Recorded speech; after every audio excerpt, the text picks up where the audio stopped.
तो नीट पर सुप्रीम सुनवाई है आज। जी हां, बड़ी खबर से शुरुआत। नीट पेपर लीक मामले में आज अहम सुनवाई होने वाली है, जहां पर 40 से ज्यादा याचिकाओं पर सुप्रीम कोर्ट में सुनवाई होगी। 24 लाख छात्रों को सुप्रीम कोर्ट के फैसले का इंतजार है। इससे पहले केंद्र, एनटीए और सीबीआई अपना हलफनामा इस मामले में सुप्रीम कोर्ट में दाखिल कर चुके हैं। हालांकि सबसे आखिरी में सीबीआई ने अपना हलफनामा दाखिल किया, जिसके चलते वो हलफनामे की कॉपी सभी तक पहुंचने में समय लगने के चलते इसकी अगली तारीख सामने रखी गई थी। केंद्र और एनटीए ने एक सुर से कहा है कि नीट का दोबारा एग्जाम नहीं होना चाहिए। ये एक लिमिटेड दायरे में ये चीज़ हुई है, लिहाजा इससे बाकियों की मेहनत पर कोई असर नहीं पड़ना चाहिए। लेकिन इस सब को लेकर तय सुप्रीम कोर्ट को करना है। 40 से ज़्यादा याचिकों पर सुप्रीम कोर्ट में सुनवाई हो रही है। सीजीआई डीवाई चंद्रचूड़ की बेंच इस मामले को सुन रही है।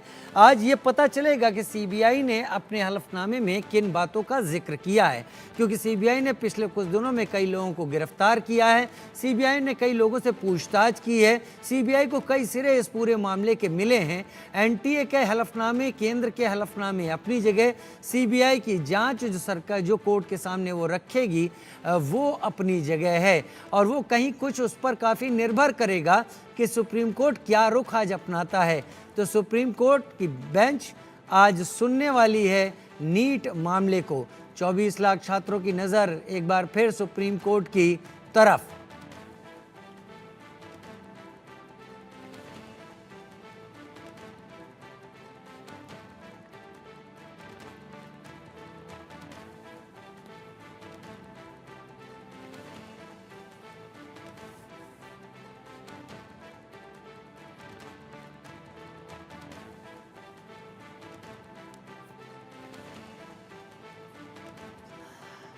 दो खास मेहमान मेरे साथ इस वक्त जुड़ रहे हैं। डॉक्टर इमरोज खान, मुख्य चिकित्सा अधिकारी दिल्ली, मेरे साथ जुड़ रही हैं, और चारू माथुर मेरे साथ जुड़ रही हैं, एओआर सुप्रीम कोर्ट के तौर पर मेरे साथ जुड़ रहे हैं। जल्दी जावेद हुसैन, मेरे संवाददाता दिल्ली से मेरे साथ लाइव भी जुड़ेंगे। साथ ही रितेश मिश्रा भी मेरे संवाददाता पटना से मेरे साथ लाइव जुड़ेंगे।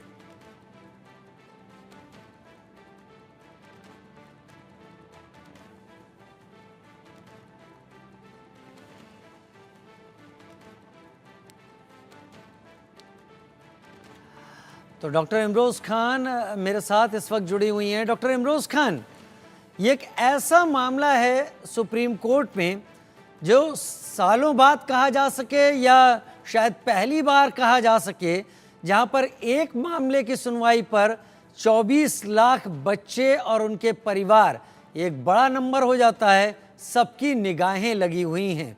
अहम मामला है, उम्मीदें बहुत ज़्यादा हैं। Doctor Imroz. Thank you sir. असल में सुप्रीम कोर्ट के पास जो सुनवाई है वो आज 18 जुलाई यानी थर्सडे को है, और लास्ट वेडनेसडे जो है जो ये क्या कहते हैं सेंट्रल गवर्नमेंट है, इसने भी एक हलफनामा दाखिल करा था कि इसमें कोई मास माल प्रैक्टिस नहीं हुई है, और सीबीआई भी अपना काम कर रही है इसके अंदर।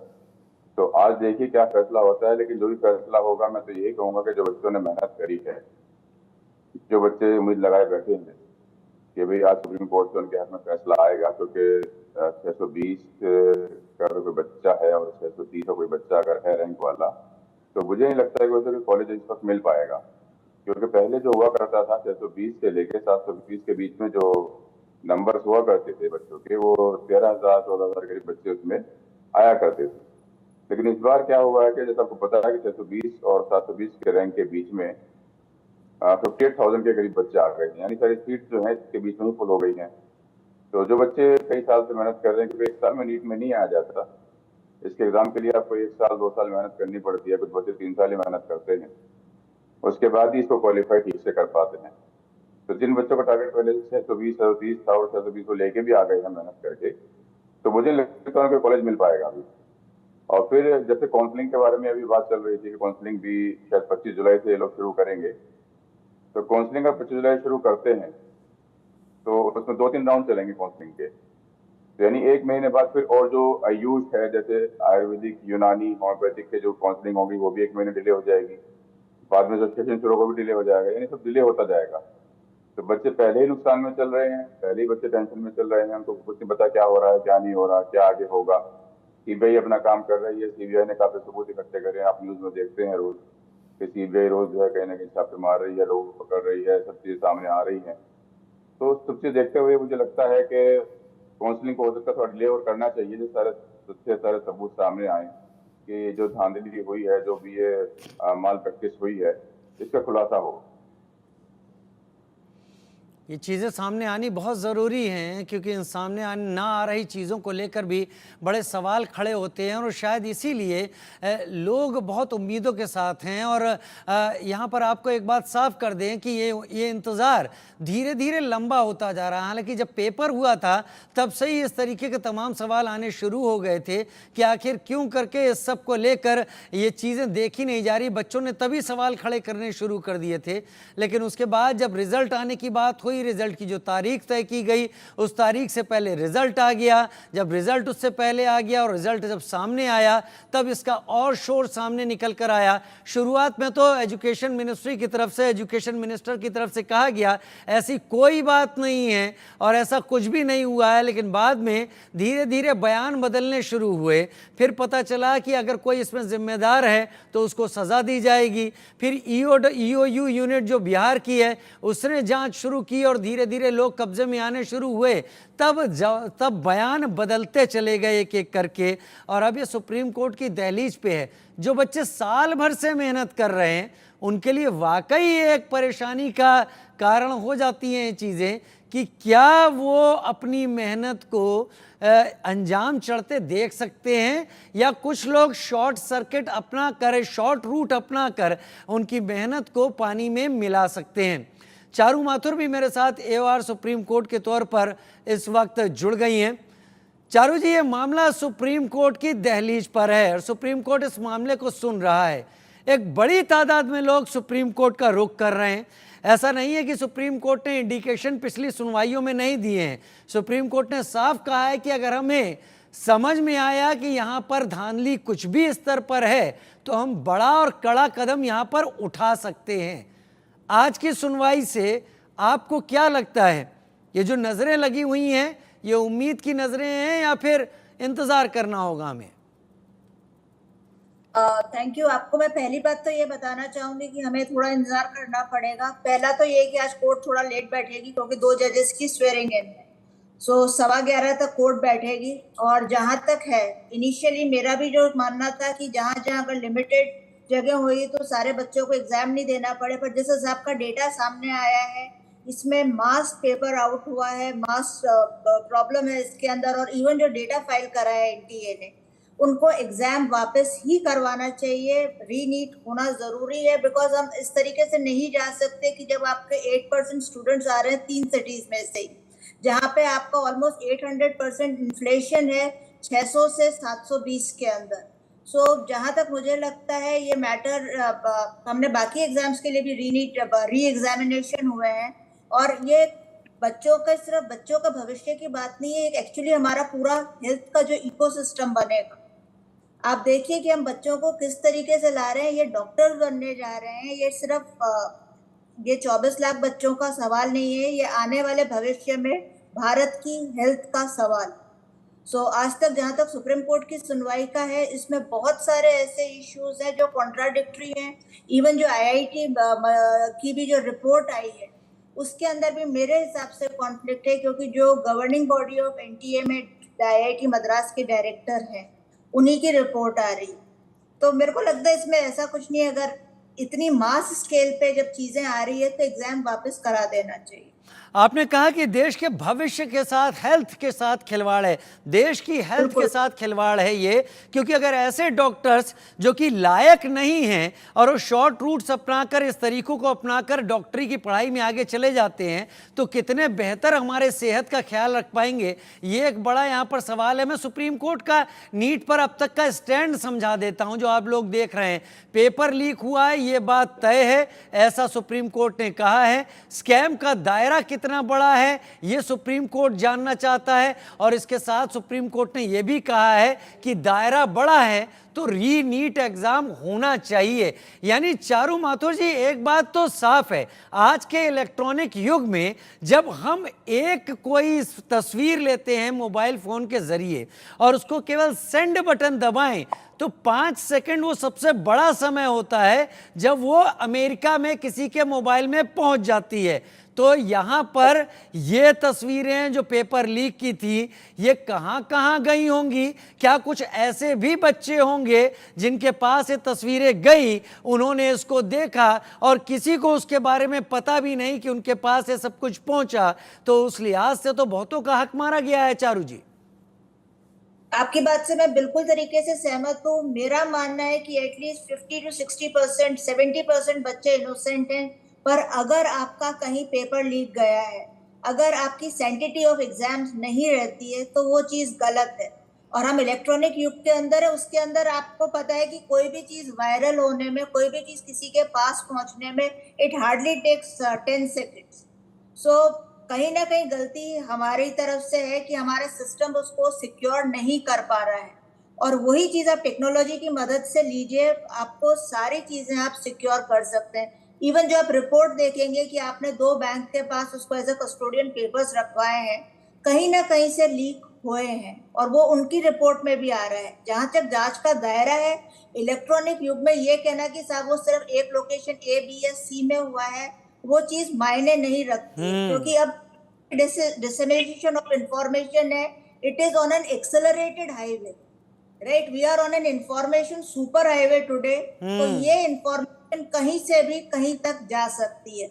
कहीं से जी, कहीं से भी कहीं तक जा सकती है। आप भी इस वक्त अगर यूएस में बैठी हूं, आप मुझे यही चीज रिकॉर्ड करके वापस भेजें तो मुझे मेरे ख्याल से 5 से 7 सेकंड लगेंगे, मैं उसको डाउनलोड करके देख लूंगा। इतनी देर में बहुत कुछ हो सकता है। कोई एक रीजन आइसोलेटेड रह जाए इस पूरे मामले में, ऐसा सोचना और समझना शायद बहुत दूर की कौड़ी होगी। सो आयुष मेरे साथ जुड़ गया, आयुष शर्मा।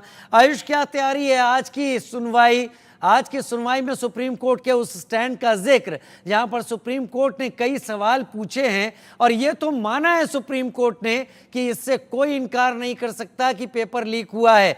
एनटीए का हलफनामा आ चुका है, केंद्र का हलफनामा आ चुका है, दोनों रीनीट से इनकार कर रहे हैं और साथ में सीबीआई का भी हलफनामा आ चुका है। सीबीआई का हलफनामा है, तीनों हलफनामे सामने रहेंगे। तो आज सुप्रीम कोर्ट के स्टैंड पर बड़ा सबकी नजर रहेगी। आयुष जी बिल्कुल, सुप्रीम कोर्ट के स्टैंड पर 24 लाख से ज्यादा अभ्यर्थियों की नजर टिकी हुई है। वो लगातार टकटकी लगाए सुप्रीम कोर्ट की ओर देख रहे हैं और न्याय की उम्मीद में है वो छात्र, क्योंकि जिस प्रकार से केंद्र ने अपने हलफनामे में इस बात का जिक्र किया था कि जुलाई के तीसरे हफ्ते से केंद्र सरकार काउंसलिंग शुरू करवाने पे विचार कर सकती है। यानी सोमवार से केंद्र विचार करेगी कि काउंसलिंग का प्रोसेस शुरू कर दिया जाए। ऐसे में सुप्रीम कोर्ट के पास बस आज और ज्यादा से ज्यादा कल का वक्त बचता है। जो छात्र काउंसलिंग पर रोक लगाने की मांग कर रहे थे, जिसको सुप्रीम कोर्ट ने खारिज कर दिया था, इस पर विचार करने के लिए। क्योंकि अगर एक बार काउंसलिंग शुरू हो जाती है नीट यूजी 2024 पेपर लीक के मामले में, तो नीट यूजी 2024 में अगर काउंसलिंग शुरू हो जाती है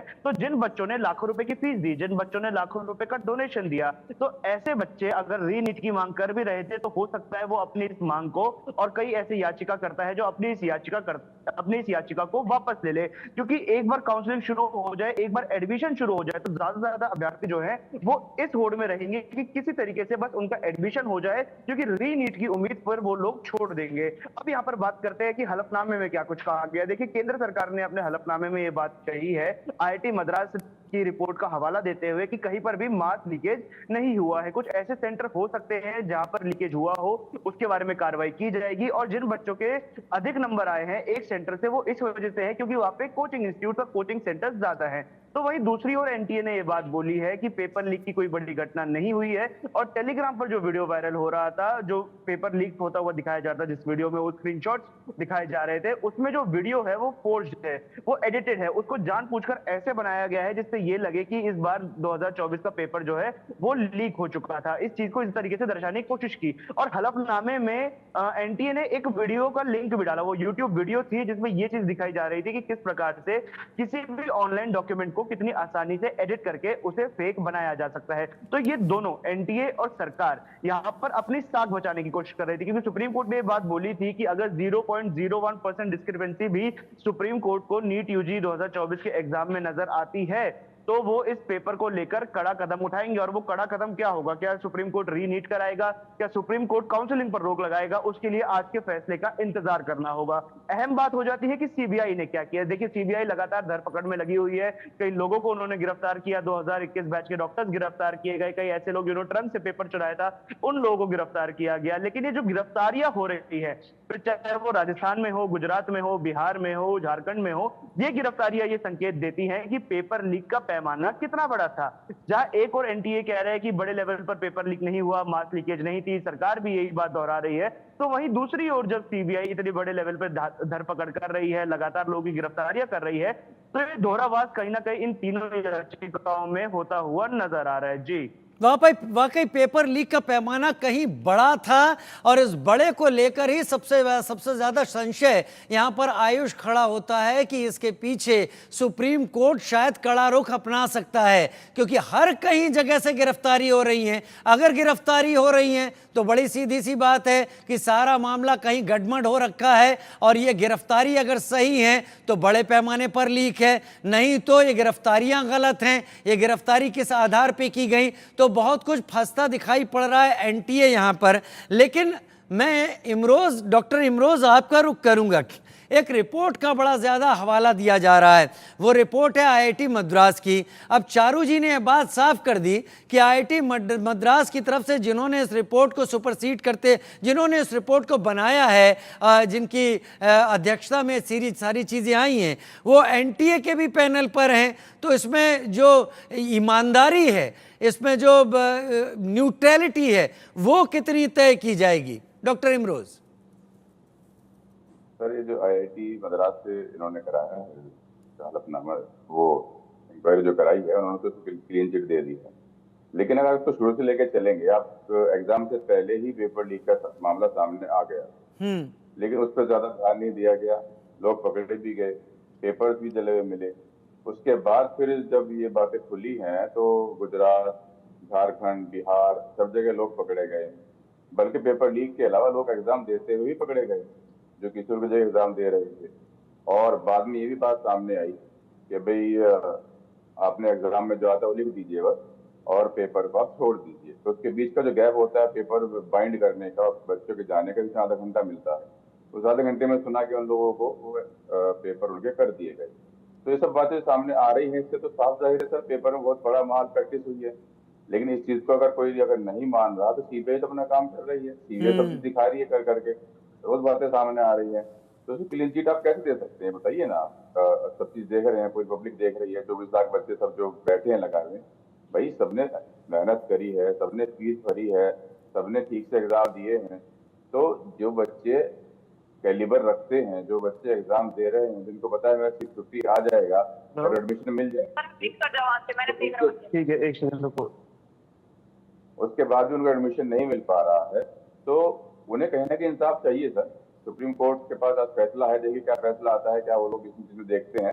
और हमारे माननीय जज, माननीय सुप्रीम कोर्ट इस चीज को ध्यान से देख रही है, उनका रुख भी कड़ा है जो अभी बताया आयुष सर ने, तो फेवर में ही आने के चांसेस हैं। सबसे पहले तो काउंसलिंग को अगर डिले कराएंगे, जब भी कुछ बात सामने है, काउंसलिंग शुरू हो गई, एडमिशन शुरू हो गए, तो मेरे नहीं लगता कि सामने बातें सामने आ पाएंगी। फिर तो केस चलता रहेगा, सीबीआई अपना काम करती रहेगी और सेशन डिले होता रहेगा।